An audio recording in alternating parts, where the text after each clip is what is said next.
The United States government is partly shut down. Lights are off, phones go unanswered, and patience in Washington is running dangerously thin. At the center of this storm stands one man, House Speaker Mike Johnson, a new leader already tested by an old Washington nightmare. On his right, hardline Republicans and Donald Trump demand a tougher crackdown on illegal immigration and more power for ICE, with no retreat. On his left, Democrats insist they will not accept what they see as ICE abuses, even if the shutdown drags on for weeks.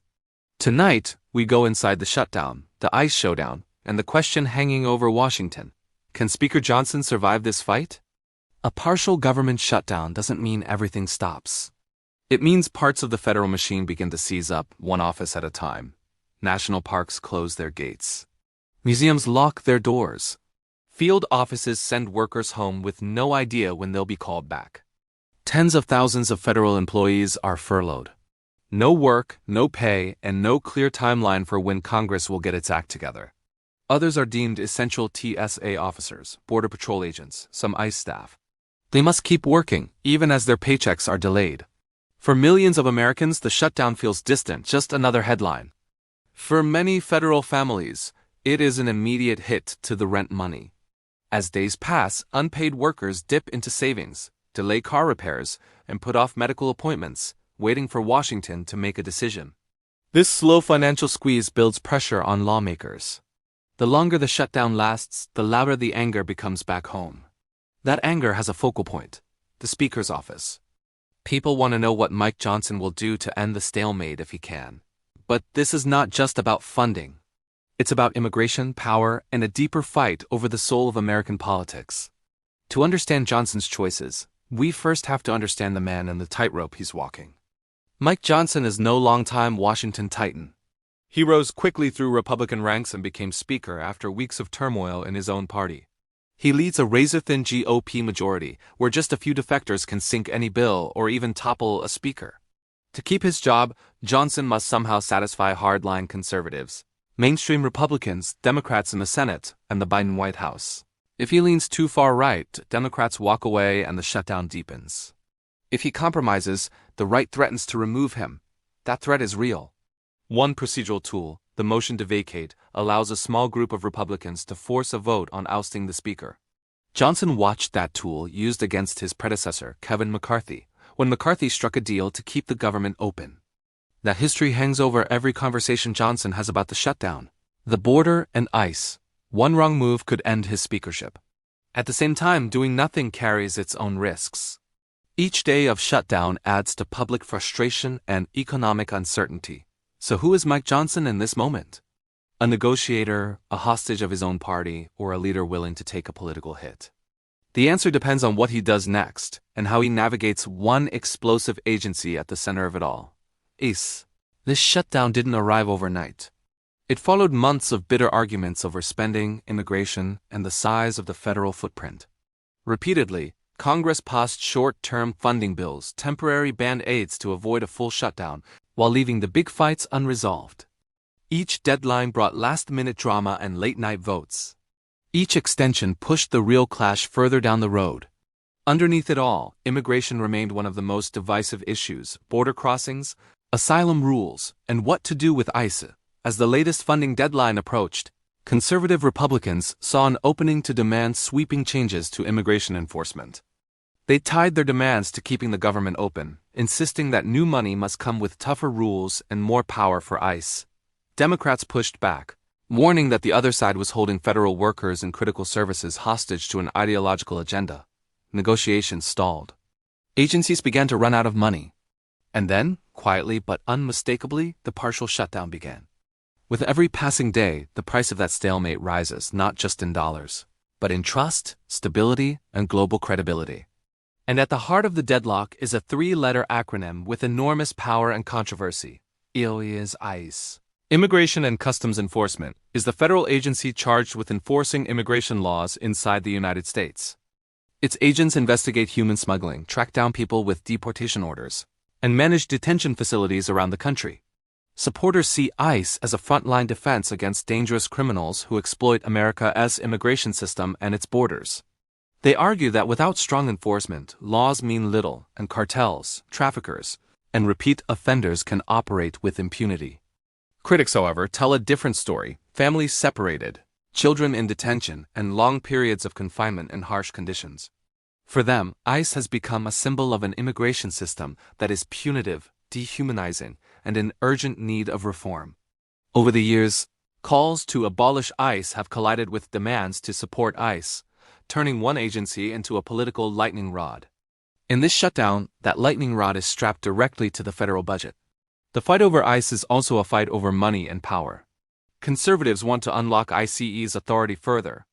Democrats want stronger oversight and guardrails to prevent abuses.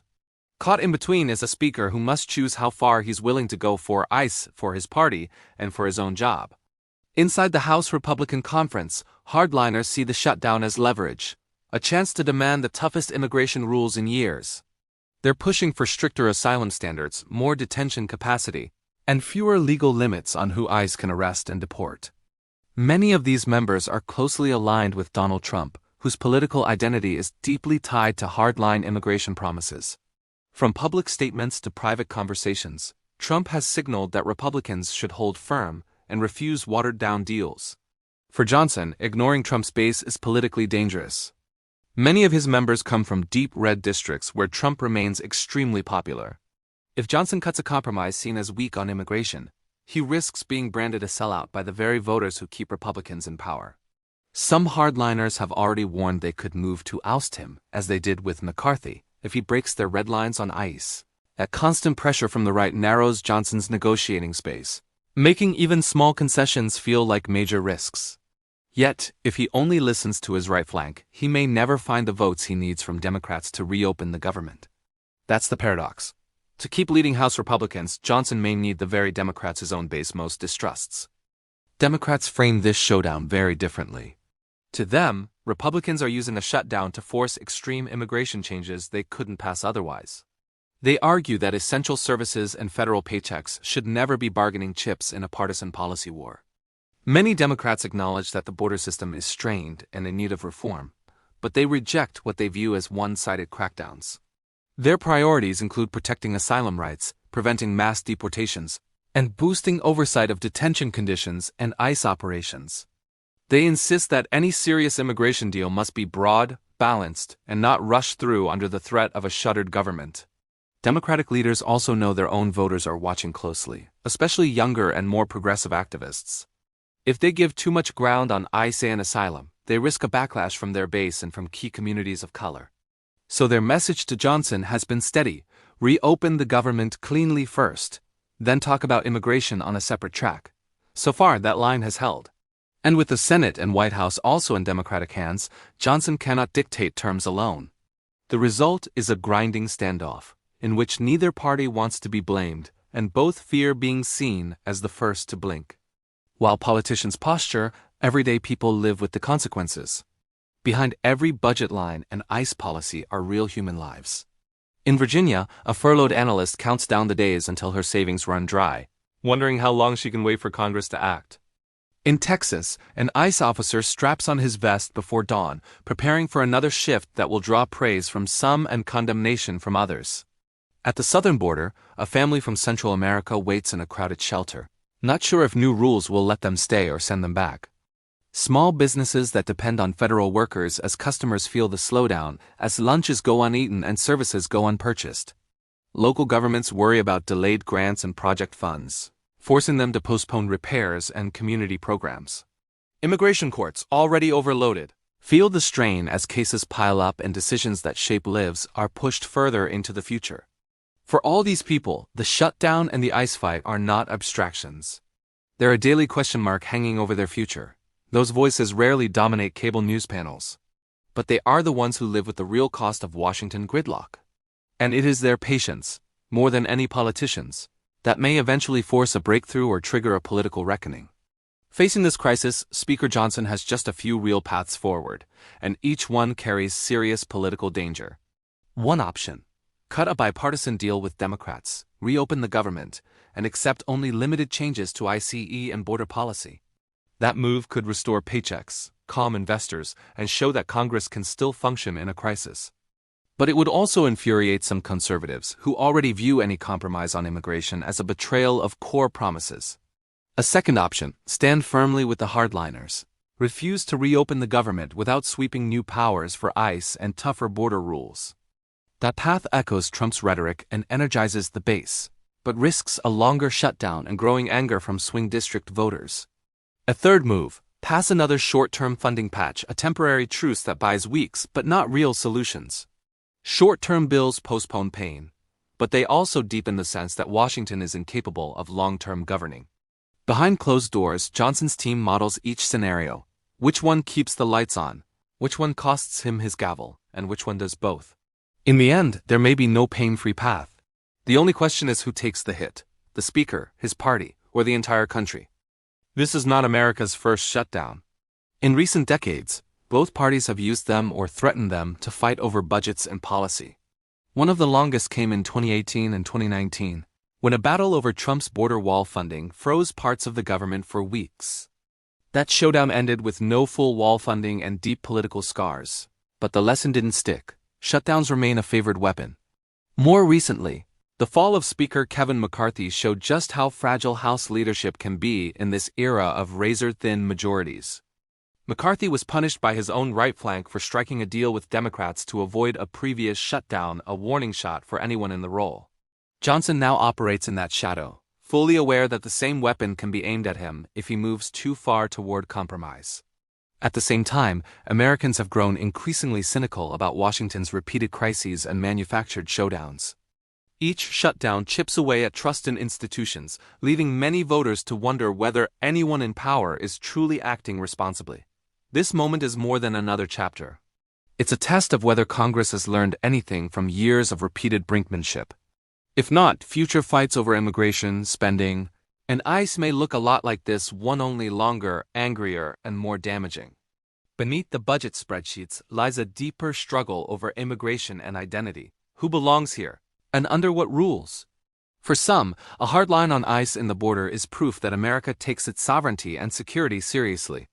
For others, images of raids and detention centers raise painful questions about human rights and the meaning of America as a nation of immigrants.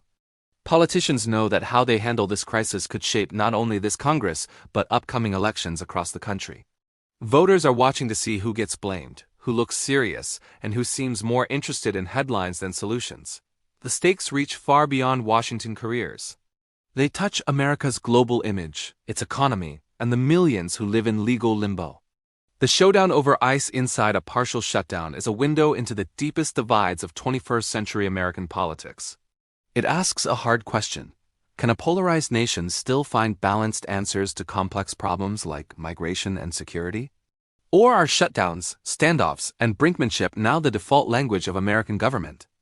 How this conflict ends will not settle that question forever, but it will send a powerful signal about where the country is headed. For now, federal workers wait. Migrant families wait. Business owners wait. Their lives on pause while power struggles play out above them. Speaker Mike Johnson walks the marble halls, counting votes, weighing every conversation against the risk of becoming the next fallen speaker.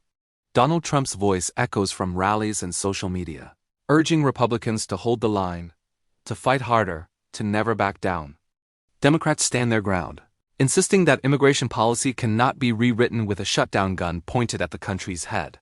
As the partial shutdown drags on and the ICE debate deepens, one question remains: who will bend, who will break, and who will pay the price? This is U.S. Media Power, bringing you the story behind the headlines.